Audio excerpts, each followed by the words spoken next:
ગુજરાતની ગરવી ઓળખ સમો આ ડાયરો એ સૌરાષ્ટ્રની છંદ દુહા અંતરાત્મા સાથે આ માધવ ગુરુનો મેળો ખૂબ સુંદર આયોજન ગુજરાત સરકાર દ્વારા ખાતે આયોજન કરવામાં આવ્યું છે ત્યારે ફરીથી તો આ અવસર છે અને ખૂબ મોટી સંખ્યામાં નાદ સાથે સ્વાગત કરીને અભિવાદન કરીએ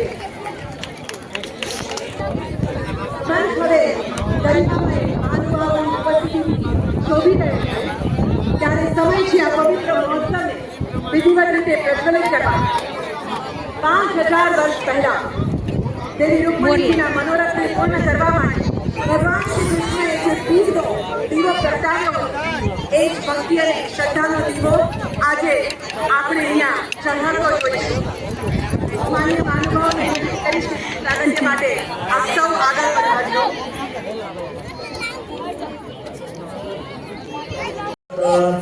शुभं करोतु कल्याणं आरोग्यं धनसम्पदः शत्रुबुद्धिर्विनाशाय दीपज्योतिर्नमोऽस्तु ते श्रीदीपनारायण भगवान की जय।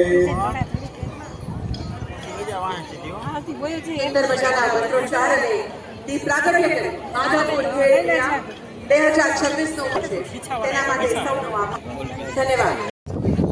એક બાજુ સમુદ્રની લહેર અને બીજી બાજુ પર્વતોની સંસ્કૃતિ તેમ છતાં હૃદય એક ભાવના એક આજ તો ભારત છે। આજે જ્યારે આ મેળા અરુણાચલ પ્રદેશની ઉર્જા મણિપુરનો લય આસામની સુગંધ અને મેઘાલયની મધુરતા ગુજરાતની ધરતી પર ઉતરે છે ત્યારે તે માત્ર સાંસ્કૃતિક પ્રસ્તુતિ નથી, તે એક અનુભવ હોય છે કે આપણે ખરેખર એક જ પરિવાર છે। આ જ ભાવ ભારતના સંકલ્પને જીવન આપે છે। માનનીય પ્રધાનમંત્રી શ્રી નરેન્દ્ર મોદીજીના નેતૃત્વમાં આ પોતાના મૂળિયા પરંતુ ભવિષ્યની શક્તિ બની માનવનું જીવન ઉદાહરણ છે। સાચી તાકાત તેની વિવિધતામાં એ વિવિધતા સ્વીકારવાની ભાવનામાં છે। જ્યારે એક યુવાન ગુજરાતની ધરતી પર આવે નૃત્ય પ્રસ્તુત કરે છે કે અહીંનો દર્શક તેને પોતાના પરિવારના સભ્યોની જેમ વખાણે છે। ત્યારે ભારત મજબૂત છે। જ્યારે એક કાર્યકર પોતાની કળાના માધ્યમથી પોતાની ઓળખ બનાવે છે ત્યારે ભારત માધવપુર મેળો માત્ર સંસ્કૃતિનો ઉત્સવ નથી,